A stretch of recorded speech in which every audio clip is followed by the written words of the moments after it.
바벨론은 여전히 위대한 제국이었으나 그 위대함 뒤에 어두운 그림자가 드리워지고 있었다. 느부갓네살 왕이 죽고 그의 후계자들이 왕위에 오르면서 바벨론은 그 영광을 잃어가고 있었다. 특히 벨사살 왕이 통치하게 되면서 그 상황은 더욱 심각해졌다. 벨사살은 느부갓네살 왕의 손자인데 그는 자기 조부의 교훈을 잊은 채 교만과 사치 속에서 왕국을 통치했다. 그의 왕국은 외적으로는 여전히 견고해 보였지만 내적으로는 부패하고 무질서가 만연했다. 어느 날 밤 벨사살 왕은 바벨론의 모든 귀족과 고관들을 모아 거대한 잔치를 열었다. 그날은 마치 세상의 모든 걱정이 사라진 듯 왕궁 안에는 풍요와 쾌락이 가득했다. 왕과 귀족들은 최고의 음식과 술을 즐기며 자신의 영광을 자랑했다. 그러나 그 잔치는 단순한 파티가 아니었다. 벨사살 왕은 더욱 극단적인 행동을 했다. 그는 그의 신하들에게 예루살렘 성전에서 빼앗아온 거룩한 금, 은 그릇들을 가져오라고 명령했다. 그 그릇들은 여호와 하나님의 성전에서 사용된 신성한 기물들이었지만 벨사살은 그 거룩함을 조롱하며 자신의 잔치에서 그 기물들을 사용했다. 그는 그릇에 포도주를 가득 채우고 자신의 왕비와 귀족들과 함께 술을 마시며 웃었다. 그들은 여호와를 비웃으며 바벨론의 신들이 이스라엘의 하나님보다 위대하다고 선언했다. 그 잔치는 단순한 흥청망청이 아니었다. 그것은 하나님을 모독하는 행위였고 벨사살의 교만은 한계에 다다르고 있었다.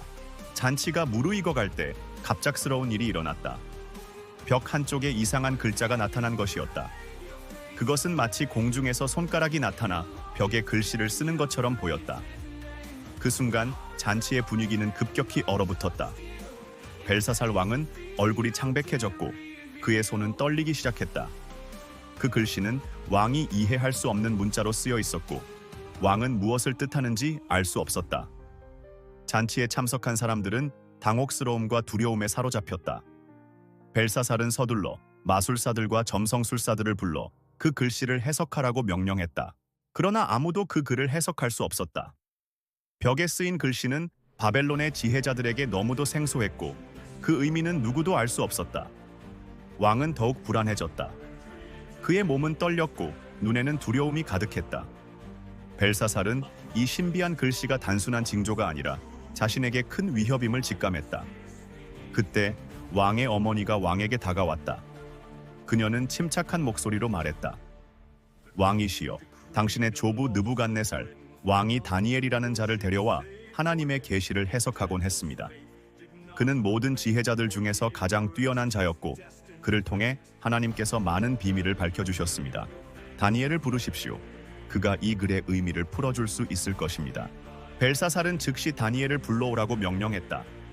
다니엘은 이제 나이가 많아져 있었지만 그의 지혜와 명성은 여전히 바벨론 전역에 알려져 있었다. 다니엘은 하나님의 손길로 인해 다른 어떤 이들보다 깊은 통찰력을 가지고 있었고 그에게 주어진 특별한 지혜로 많은 어려운 문제들을 해결해왔다. 다니엘이 왕의 앞에 서자 벨사살은 다니엘에게 말했다.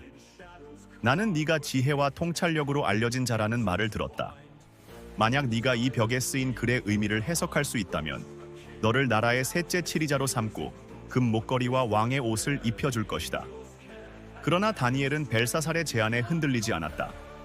그는 이미 왕의 부와 권세에 관심이 없었고 오직 하나님께서 그에게 주신 사명을 이루기 위해 이 자리에 서 있었다. 다니엘은 차분한 목소리로 왕에게 말했다. 왕이시여, 당신의 선조 느부갓네살 왕께서는 교만으로 인해 하나님께 심판을 받으셨으나 그분께 돌아오심으로 회복되셨습니다. 그러나 당신은 그 교훈을 잊고 하나님의 성전 기물을 모독하며 교만에 빠졌습니다.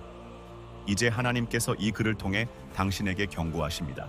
다니엘은 벽에 쓰인 글을 가리키며 말했다. 이 글은 메네 데겔 우바르신입니다. 그 뜻은 이렇습니다.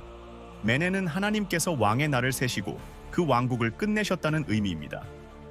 데겔은 왕이 저울에 달렸으나 부족함이 드러났다는 뜻입니다. 우바르신은 왕의 나라가 나뉘어 메데와 페르시아 사람들에게 주어질 것이라는 뜻입니다. 벨사살은 다니엘의 해석을 듣고 더 이상 말을 잇지 못했다. 그의 두려움은 현실이 되었고 그가 그토록 자랑스러워하던 바벨론 왕국은 이제 그의 손에서 떠나가고 있었다. 하나님의 심판은 피할 수 없는 것이었다. 그날 밤 벨사살 왕의 왕국은 돌이킬 수 없는 운명을 맞이하게 되었다. 메대와 페르시아 군대는 이미 바벨론의 성문 밖에 진을 치고 있었고 그들은 바벨론 성벽을 무너뜨릴 계획을 세웠다. 바벨론은 수백 년 동안 난공불락의 성벽으로 보호받고 있었지만 메대와 페르시아는 유프라테스 강을 통해 도시 안으로 침투할 방법을 찾고 있었다. 벨사살 왕과 그의 귀족들은 다니엘의 예언을 듣고도 경각심을 가지지 못한 채 여전히 잔치를 즐기고 있었다. 그들은 바벨론이 그 어떤 외적의 공격에도 무너지지 않을 것이라 믿고 있었지만 그들의 믿음은 기만적이었다. 메대와 페르시아 군대는 밤중에 바벨론으로 침입하여 성문을 열고 순식간에 바벨론을 정복했다. 벨사살 왕은 그날 밤 죽임을 당했고 바벨론 제국은 그 순간 끝이 났다. 바벨론의 멸망은 하나님의 심판이 이루어진 순간이었다. 다니엘이 전한 하나님의 예언은 정확히 실현되었고 바벨론은 더 이상 그 영광을 누리지 못하게 되었다.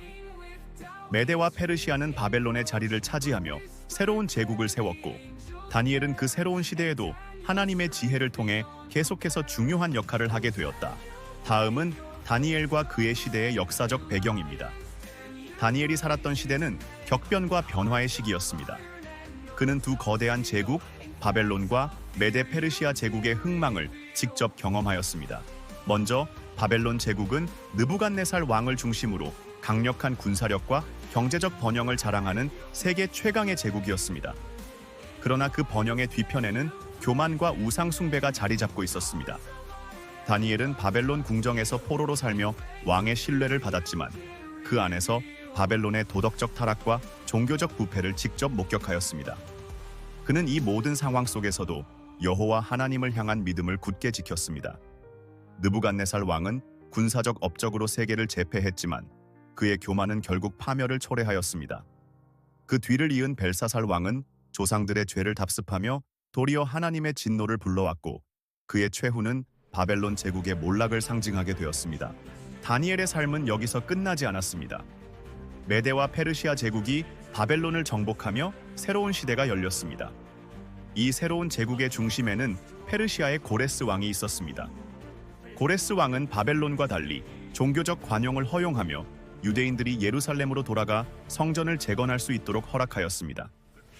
이 시기에 다니엘은 여전히 하나님의 신실한 예언자로서 중요한 역할을 하였고 페르시아의 지도자들에게도 깊은 신뢰를 받았습니다.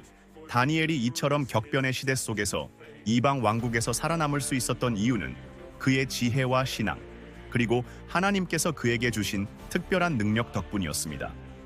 다니엘은 여러 번의 정치적 격변을 겪으면서도 끝까지 하나님의 도구로 사용되었고 그의 삶은 하나님의 계획이 얼마나 크고 놀라운지를 보여주었습니다. 이처럼 다니엘은 두 제국의 역사 속에서도 변함없이 하나님께 충성하며 시대를 초월한 믿음의 본을 보여주었습니다.